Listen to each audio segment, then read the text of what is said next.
नमस्कार, आप देख रहे हैं इंडिया न्यूज और मैं हूं आपके साथ शुभेंदु सिंह। मध्य प्रदेश में मेडिकल के ग्रेजुएशन और पोस्ट ग्रेजुएशन के संशोधित एडमिशन नियम इसी साल से लागू किए जा रहे हैं और दरअसल अब लगातार नियमों में ये बदलाव बार बार सरकारी मेडिकल कॉलेज के जूनियर डॉक्टरों की हड़ताल को रोकने के लिए किया गया है।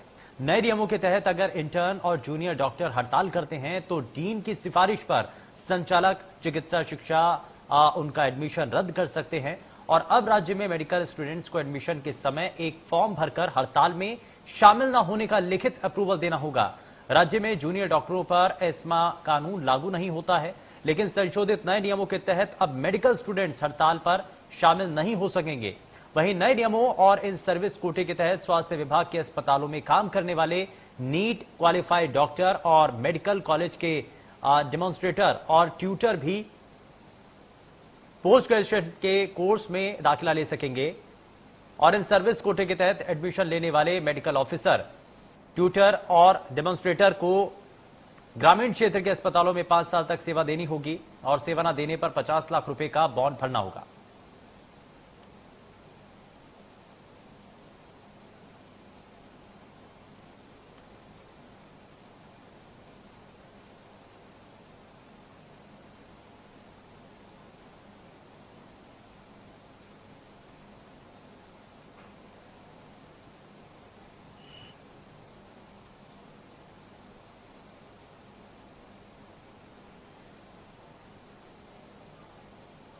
तो सरकार की पड़ताल, जूडा की हड़ताल नहीं हो सकेगी।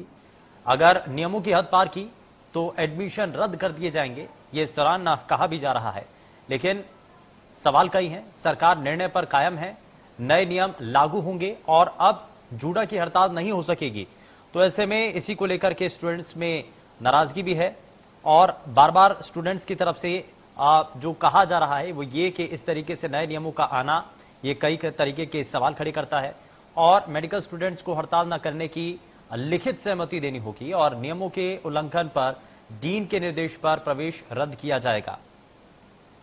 और वहीं साथ ही साथ इसी साल से संशोधित एडमिशन नियम लागू भी होंगे, यानी कि अगर एडमिशन होता है तो इन नियमों का आपको पालन करना होगा। नए नियमों के तहत जूडा हड़ताल नहीं कर सकेंगे और प्रवेश के समय ही स्टूडेंट्स को अपना फॉर्म भरना होगा, जिसमें मेडिकल स्टूडेंट्स को हड़ताल न करने की लिखित में सहमति इस पर देनी होगी। नियमों के उल्लंघन पर डीन के निर्देश पर प्रवेश रद्द किया जाएगा, ये भी लगातार इसको लेकर के जानकारी है।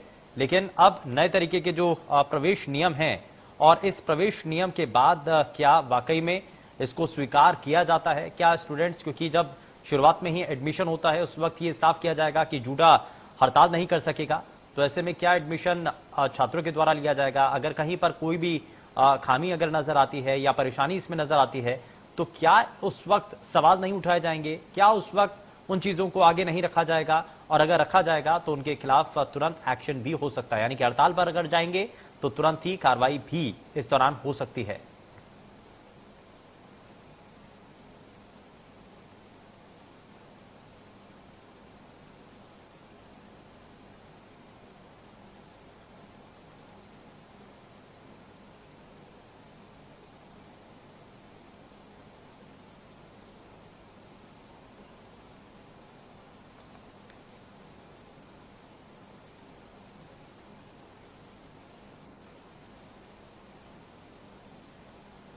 तो ये लगातार तस्वीरें आप देख रहे हैं। अगर नियमों की हद पार की जाती है तो एडमिशन पूरी तरीके से रद्द कर दिया जाता है। नए नियमों को लेकर के स्टूडेंट्स क्या कह रहे हैं, ये अपने आप में बड़ा सवाल है। और अब जूडा की हड़ताल नहीं हो सकेगी, ये भी इस दौरान क्या कहा जा रहा है, ये जो बातें हैं वो फिलहाल निकल करके सामने आ रही है। सरकार की पड़ताल, जूडा की हड़ताल नहीं होगी और जो नए नियम हैं उसके तहत ये जो चीजें हैं, कुछ नियमों के अंदर बदलाव किया गया है। नए नियमों के तहत ये कहा जा रहा है कि अगर आप एडमिशन लेते हैं कॉलेज के अंदर तो आप हड़ताल नहीं कर सकेंगे और शुरुआत में ही जब आप एडमिशन ले रहे होंगे तो उस वक्त ही आपको एक परफॉर्मा भरना होगा, जिसमें आपको बकायदा लिखित तौर पर आपको सहमति देनी होगी। आपको ये उसमें लिखित तौर पर देना होगा कि आप हड़ताल नहीं करेंगे। दरअसल ग्रामीण इलाकों में नौकरी न करने पर 50 लाख रुपए भरने होंगे अगर आप मना कर देते हैं वहां जाने से। और साथ ही साथ आपको इंडियन सर्विस कोटे के तहत सरकारी कर्मचारी इसमें आप क्योंकि एनरोल हो सकेंगे, पीजी कोर्स में प्रवेश लेने के लिए नीट क्वालिफाई होना बेहद जरूरी है। पीजी कोर्स में प्रवेश के समय 50 लाख रुपए का बॉन्ड आपको भरना होगा और बॉन्ड के तहत ग्रामीण इलाकों में 5 साल नौकरी करनी होगी और ग्रामीण इलाकों में नौकरी ना करने पर 50 लाख रुपए का आपको जुर्माना भरना होगा, यानी कि 50 लाख रुपए आपको देने पड़ेंगे। और इंडियन सर्विस कोटे के तहत सरकारी कर्मचारी पीजी कोर्स में प्रवेश ले सकेंगे।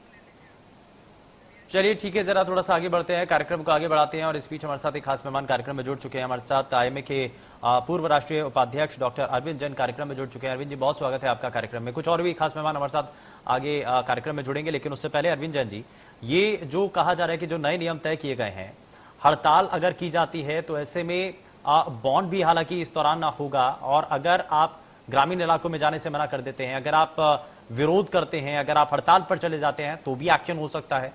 ये जो नए नियम तय किए गए हैं, ये क्या बताते हैं, क्या कहते हैं?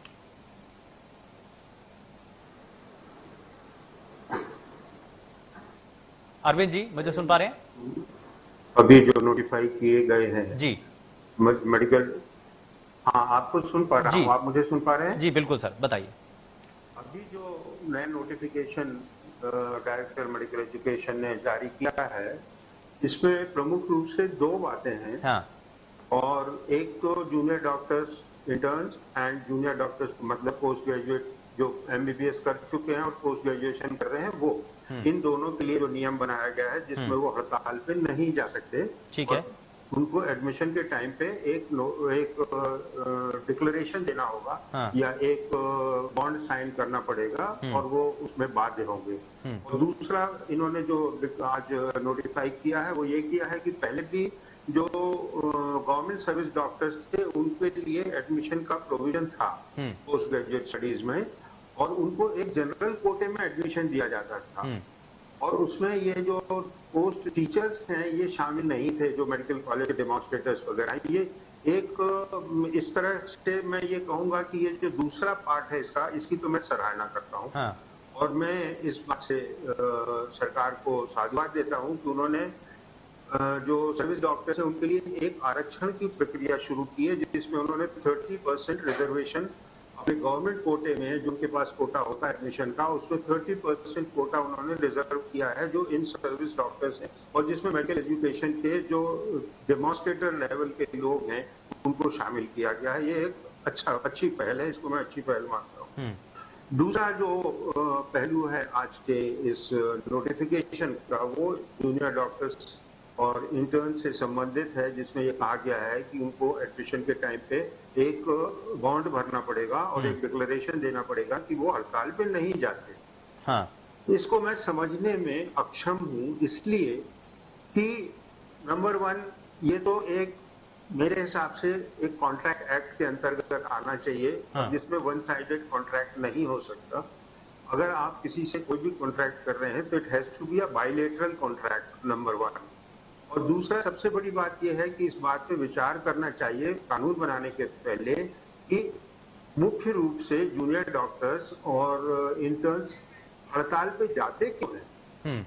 मेरे हिसाब से अगर पीछे इनकी जितनी भी हड़तालें हुई हैं, उनका अगर आंकलन किया जावे तो ये बात स्पष्ट हो जाएगी कि उसमें मुख्य रूप से 2 या 3 मुद्दे हैं जिनके कारण वो हड़ताल पे जाते हैं। ठीक है। और वो मुख्य मुद्दे क्या हैं? सबसे पहला तो मुद्दा आता है कॉम्पनसेशन, मतलब सबसे पहला मुद्दा आता है कि उनको तनख्वाह या उनको स्टाइपेंड कितना दिया जाता है, और वो स्टाइपेंड के बढ़ाने के लिए हमेशा जब देखो, यानी कि इसका मतलब ये भी है कि इन नए नियमों के तहत सर, इन नए नियमों के तहत अरविंद जैन जी, कोई भी जो जूनियर डॉक्टर है या इंटर्न जिसका आप जिक्र कर रहे हैं, वो कहीं पर भी कहीं अपनी आपत्ति दर्ज नहीं कर सकते हैं, और वो कभी भी सवाल खड़ा नहीं कर सकते हैं। अगर उनके मन में कुछ परेशानी भी है, जी तो हाँ। वो हड़ताल नहीं कर सकते हैं, वो जी। अपनी परेशानी जाहिर नहीं कर सकते हैं, वो बंद करके रह जाएंगे। जी। क्या इसको इस तरीके से ही माने? जी, बिल्कुल सही कह रहे हैं आप, इसको इसी तरह से माना जाएगा। और दूसरा, अगर आप इसको देखें तो ये कॉन्स्टिट्यूशनल राइट्स का भी वायलेशन है। किसी भी व्यक्ति को अपनी परेशानी, अपने जो भी जिसके मातहत वो काम करता है, उसके सामने रखने की पूरी तरह से आजादी होनी चाहिए। और अगर आप इसको नहीं चाहते हैं तो आपको अपनी तरफ से भी ये भी क्लियर करना पड़ेगा कि भाई जो प्रबंधन का जवाबदारी है कि बराबर सैलरी स्ट्रक्चर बढ़े, उनकी वर्किंग कंडीशंस सही रहें, उनके जो सर्विस के जो रूल्स हैं और कंडीशंस हैं उन पे इम्प्रूवमेंट किया जाए, ये भी तो शासन की जवाबदारी है। हाँ। वहाँ पे मेडिकल कॉलेज में या जो डिस्ट्रिक्ट हॉस्पिटल्स हैं, इनमें जो किसी भी कारण से एक विवाद उत्पन्न होते हैं और मरीजों के जो रिश्तेदार हैं या मरीजों के जो संबंधी हैं वो अगर वहाँ पे उजड़ता करते हैं या दुर्व्यवहार करते हैं, तो उसके लिए जैसे एक इन्होंने एक्ट बना रखा है डॉक्टर्स प्रोटेक्शन एक्ट, पर क्या कभी उसका पालन होता है? डॉक्टर लोग जो हड़ताल में जूनियर डॉक्टर जाते हैं, उसमें एक मुद्दा ये भी रहता है। हाँ, एक तो सर ये नियम, एक तो अरविंद जी, एक तो ये नियम का हम जिक्र कर रहे हैं, दूसरा हम ये देखते हैं कि अगर जितने भी देश के, किसी एक प्रदेश की बात नहीं, देश के अलग अलग राज्यों के अंदर अस्पतालों के अंदर डॉक्टर्स की कमी नजर आती है, खास करके सरकारी अस्पतालों के अंदर। इसका सबसे बड़ा कारण क्या है, जरा हम उस पर भी बात करेंगे, क्योंकि प्रदेश के अंदर भी सरकारी अस्पतालों में डॉक्टर क्यों नहीं जाना चाहते हैं, और क्यों अगर भारत के अंदर मेडिकल लाइन में अगर कोई स्टूडेंट आता है, डॉक्टर बन जाता है, तो वो प्राइवेट जो अस्पताल हैं उनमें जाना पसंद करते हैं, विदेश में जाना पसंद करते हैं, लेकिन सरकारी अस्पतालों में नहीं। ये मैनेजमेंट में कुछ हद तक कमी है क्या?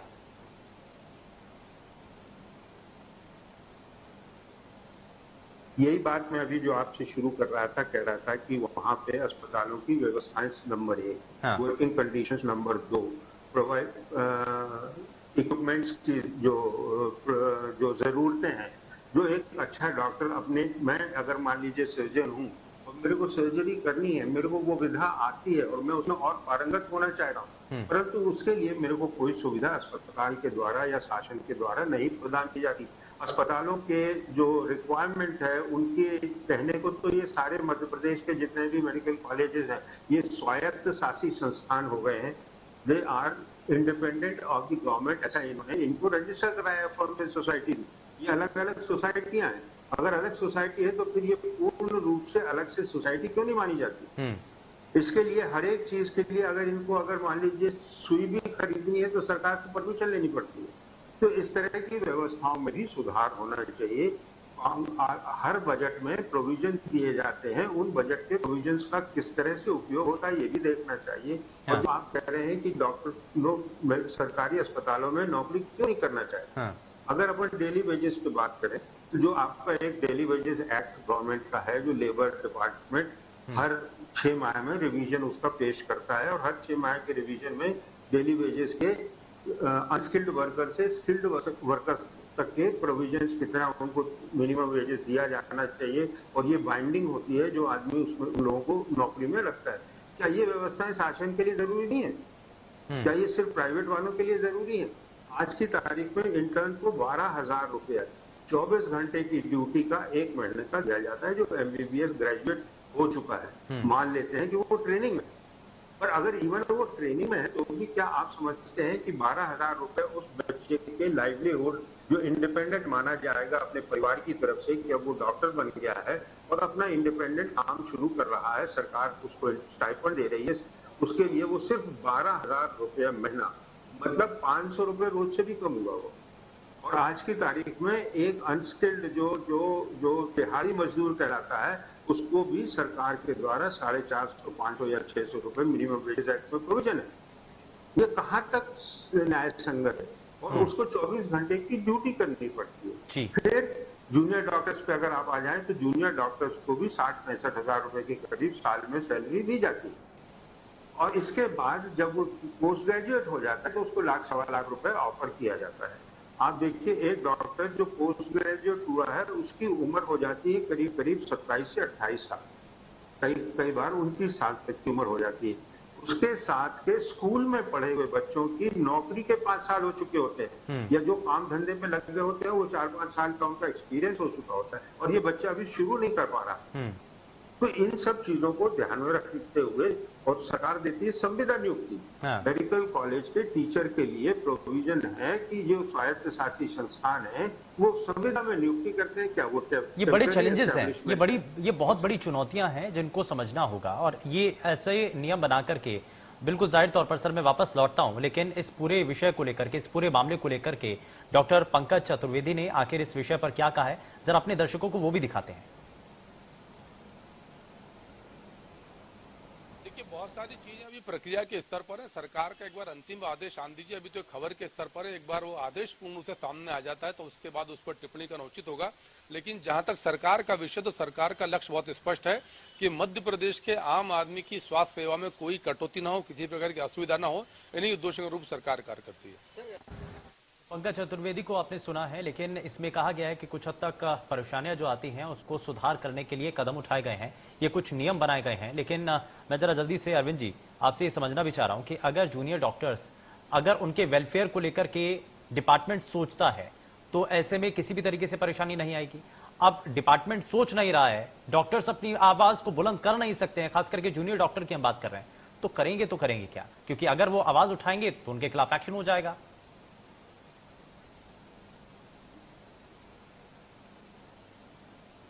देखिए, एक बात बिल्कुल स्पष्ट है, कोई भी डॉक्टर, चाहे वो जूनियर डॉक्टर हो, चाहे वो इंटर्न हो, या जो भी प्रैक्टिसिंग डॉक्टर हो या प्रोफेसर हो, जो चिकित्सा सेवा, जिसको आजकल लोग व्यवसाय कहने लगे हैं, से जुड़ा हुआ है, वो कभी भी नहीं चाहेगा कि वो हड़ताल पे जाए जब तक वो पूर्ण रूप से सारे रास्ते उसके बंद हो चुके हैं। अन्यथा उसको भी ये लगता है, और क्या एक बार मेरे को ये समझ में नहीं आती हमेशा, कि डॉक्टरों के ऊपर ही पूर्ण जवाबदारी स्वास्थ्य की दी जाती है, और ये कहा जाता है कि इनके बिना स्वास्थ्य सेवाएं नहीं हो सकती, और डॉक्टर जो है वो अगर ड्यूटी पे नहीं आता है तो सारी स्वास्थ्य सेवाएं चरमरा जाती है। तो स्वास्थ्य सेवाओं को जिंदा रखने के लिए उसमें पानी डालना और उसमें खाद देने की जवाबदारी भी तो शासन की है, या बिना कुछ ही व्यवस्थाओं के सारी जवाबदारी डॉक्टर की है। अगर कुछ हो जाता है तो डॉक्टर की है। आप बताइएगा, जितना बजट शासन में चिकित्सा के लिए तय करती है, आज की तारीख में मेरे को बहुत ज्यादा मालूम नहीं है, ये एक क्या बोलते हैं आप उसको, रिसर्च का विषय होगा कि इसमें ये जानकारी प्राप्त की जाए कि आज की तारीख में जितना भी स्वास्थ्य में जो बजट दिया जा रहा है उसमें आधे से ज्यादा पैसा तो केंद्र सरकार से आ रहा है। सारी सुविधाएं जो हैं वो केंद्र शासन के प्रोजेक्ट्स के माध्यम से आ रही हैं, और उसकी बजटिंग केंद्र शासन के माध्यम से होती है। आजकल डिस्ट्रिक्ट हॉस्पिटल्स में जितने भी अपॉइंटमेंट हो रहे हैं वो या तो जो जन कल्याणकारी योजनाएं शासन की आती हैं, केंद्र शासन की, उनके महातक जो फंड आता है उसमें उनको नियुक्ति की जाती है और काम उनसे कराया जाता है, जो नॉर्मली स्वास्थ्य सेवाओं में डिस्ट्रिक्ट हॉस्पिटल या प्राइमरी हेल्थ सेंटर में जिसकी जरूरत है। प्राइमरी हेल्थ सेंटर में अपॉइंटमेंट डायरेक्ट क्यों नहीं हो रहे हैं?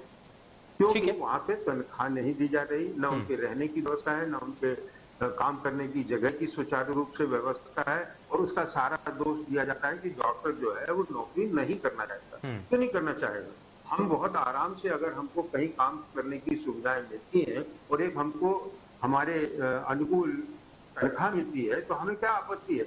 ठीक है, यानी कि चुनौतियां तो कई हैं, लेकिन उन चुनौतियों का सामना कैसे करना है और व्यवस्थाओं को बेहतर कैसे बनाना है, ये हालांकि इसको लेकर के बड़े सवाल उठते हैं। खैर, बहुत शुक्रिया सर अपना कीमती समय देने के लिए इंडिया न्यूज को। और सवाल यहाँ पर कई हैं, क्योंकि जूडा की हड़ताल होगी कि नहीं होगी इसको लेकर के सवाल है, क्योंकि जब एडमिशन किया जाएगा उसी वक्त आपको लिखित तौर पर देना होगा कि आपको हड़ताल नहीं करनी है। ऐसे नियमों को लेकर के हालांकि जूनियर डॉक्टर की तरफ से सवाल जरूर उठाए जा रहे हैं, लेकिन क्या इस पर एक बार फिर से विचार विमर्श किया जाएगा, ये फिलहाल देखने वाली चीज है। पेशकश में फिलहाल के लिए बस उतना ही।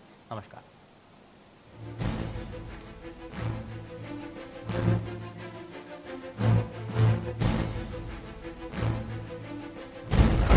मध्य प्रदेश छत्तीसगढ़ की हर खबर सीधे आपके मोबाइल फोन पर, सोशल मीडिया के हर प्लेटफॉर्म पर है। इंडिया न्यूज मध्य प्रदेश छत्तीसगढ़, अभी सब्सक्राइब करें हमारा चैनल और पाएं मध्य प्रदेश छत्तीसगढ़ की पल पल की खबर।